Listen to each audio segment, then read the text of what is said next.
First story, a hint for a friend.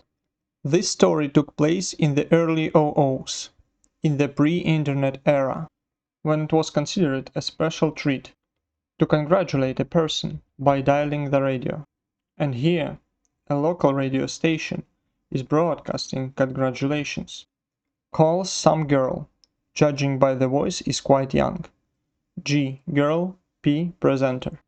P. Good afternoon. What's your name? G. Hello. My name is Name. I want to congratulate my best friend. P.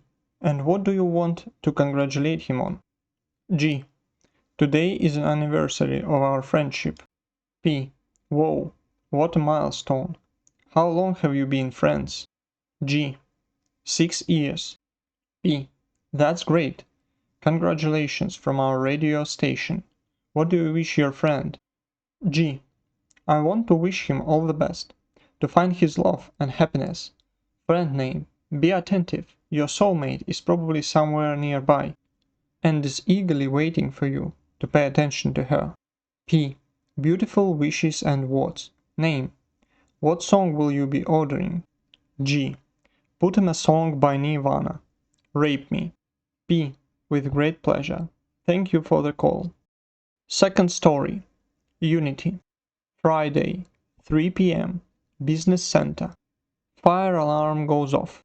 The first time in my life I saw how people responsibly leave work, unhurriedly grabbing only personal bags, in rows going to the street, to the subway, to the parking lot, to the bus stops, and even the fact that the alarm held for about 10 seconds, and then the speakers repeated false alarm, for about 5 minutes, didn't stop people from anonymously saving themselves. Friday, 3 p.m. Third story. Lost Dreams. A friend of mine and I have this funny thing. His parents bought him a computer, and on the weekends his parents would go away, and we, freshmen at that time, took beer, turned on Truckers 2, and drove into the night, periodically changing each other at the wheel of the computer truck, talking about life, making plans for the future, drinking beer until sleep overcame us. And it was so atmospheric, and no matter where the road lay, we saw lightness and faith in the future. And now we look at each other, how we've changed. We're still friends, we visit each other. And sometimes we want to have a beer and go on a trip, chasing our dreams. Fourth story. The law is the law. Recently there was a trial. The head of the district administration of our district was tried for pocketing $7.5 million, allocated for the reconstruction of the water pipeline. The result? 5 years suspended sentence. I'm sitting, drinking beer, and thinking, why am I not the head of the administration? For that kind of money, I would allow them to even suspended shoot me, but apparently you cannot. The law is the law. Fifth story. The Master of Compliments. One day my husband and I are lying in bed. I'm half asleep. He gently strokes my back and suddenly says, "What a soft skin you have. I should take it off, multiply it, and make a blanket out of it. My rest of the night." Sixth story. No words, just emotions. I'm 19 years old, coming home from a dance at night through the park. 2 people are beating up a girl. She's yelling, "Save, help." I help the girl. 2 drunks a teenager can beat. I walk her home. I'm a hero. Leaves from me in 2 houses. Promises to come tomorrow with a cake. To say thank you to the savior's parents. Next day, knock on the door.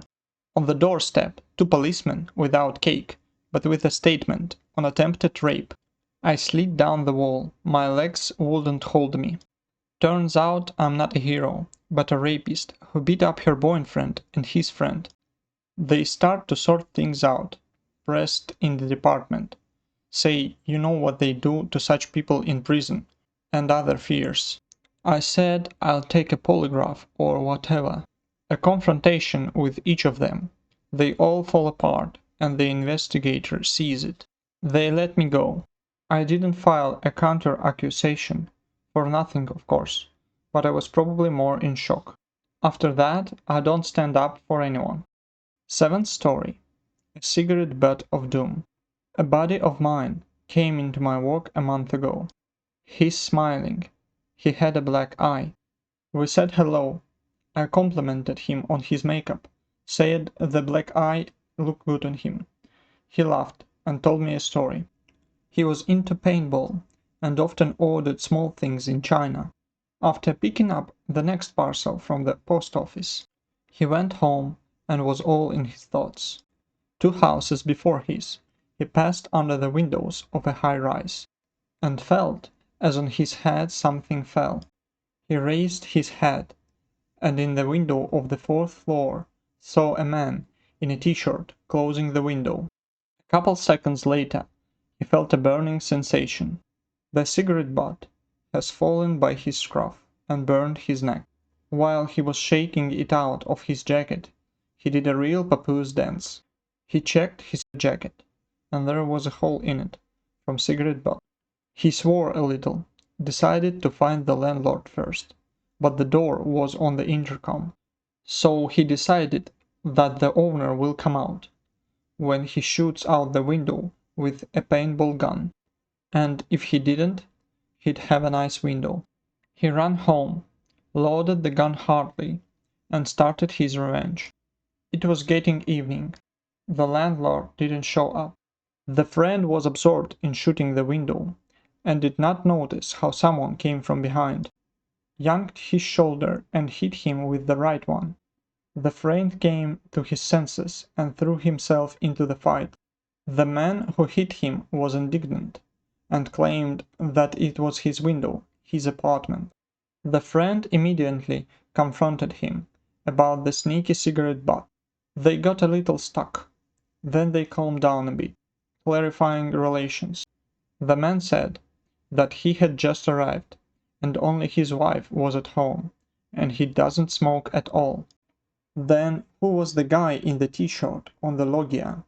A relative, my friend asked.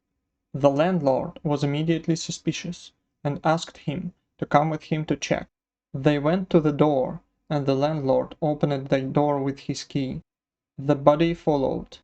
The landlord's wife was splashing merrily in the bathtub with a strange man. The sight of the legal owner appearing in the bathroom with a broken face, the body also hit him a couple of times, horrified them. The owner was no longer in the mood to beat up the merry lovers. He apologized to my friend, gave him $50. He asked him not to worry about the window. His wife would wash it with her tongue. The owner of the apartment, anyway, would have caught the lovers at the scene of the crime. I shrugged my shoulders after listening to the story of my friend. Nope, answered the friend. He was just in the neighborhood and was going home in an hour. A vigilant neighbor called him and informed him that I was shooting under the windows. 8th story. Other priorities. My husband has making a salary of $1,500 a month before he met me. Programmer. $1,500 at his main job, and all sorts of odd jobs. Cars a 15-year-old bucket of nails. Clothes bought at the institute. Like a poor relative. God forgive me. The apartment is renovated 20 years ago, but his mom goes to Turkey or Egypt. Then the anniversary in the most expensive restaurant in the city. Then half of the TV store. Will buy up all kinds of shit. Help this one, give that one. Auntie needs to put up a fence. Uncle needs help fixing his car. That's why he gave away all the money. As he said himself, it's family. But his little son, from his first marriage, he lived with him. His grandmother picked up some rags from relatives. Why does the child need new things? He grows up fast. We got married. I took over the household and upbringing of the child. Good job allowed. He had the opportunity to move to a better paid position. He had to go on business trips, but he couldn't travel with the baby. The grandmother, for some reason, did not want to sit with her grandson, while the son earned money. He did everything on his own, and now slowly he's nesting. We're renovating the apartment. He bought a new car. We are raising capital. I sold the apartment, and starting to build a house. But everything is creaking. My husband is constantly on edge. We budget together. So he says to me, let's slow down construction, and I'll only give you 300 for expenses this month. Second time, third time, and I'm starting to get a little tense. What's going on? The man has a huge salary, and he counts every penny, and begrudges his son a laptop. We've been putting it off for a couple months. I made some tea. I sat him in the kitchen and asked, what's going on? You got a second family? Did your mistress give birth to twins? Well, from such an accusation, he was astonished and immediately correct.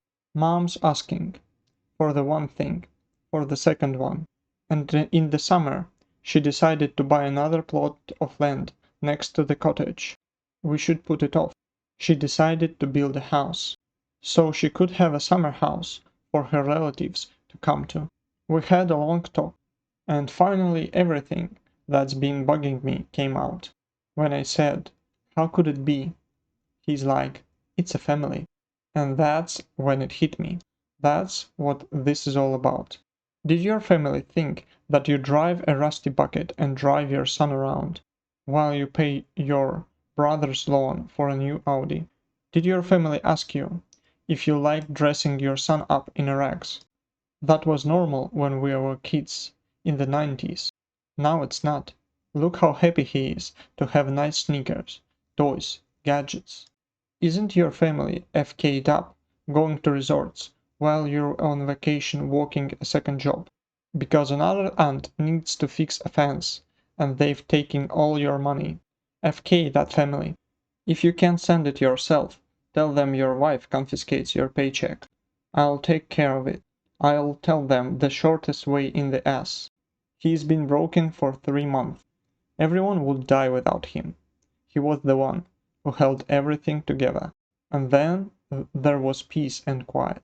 I tried to explain it to his brother and sister in similar phrases, and it turned out they were sane. It was his mother's way of saying the brother's FK rich. It's not hard for him. They didn't even think about it, it turns out. And the old car and the t-shirt, that's what we thought his style was. He's always been this, unassuming. They were sitting around it talking about it over a brandy. They even started to insist on investing in our house building to make up for it. But the older generation hated me to the point of toothache. I ruined the whole scheme for them.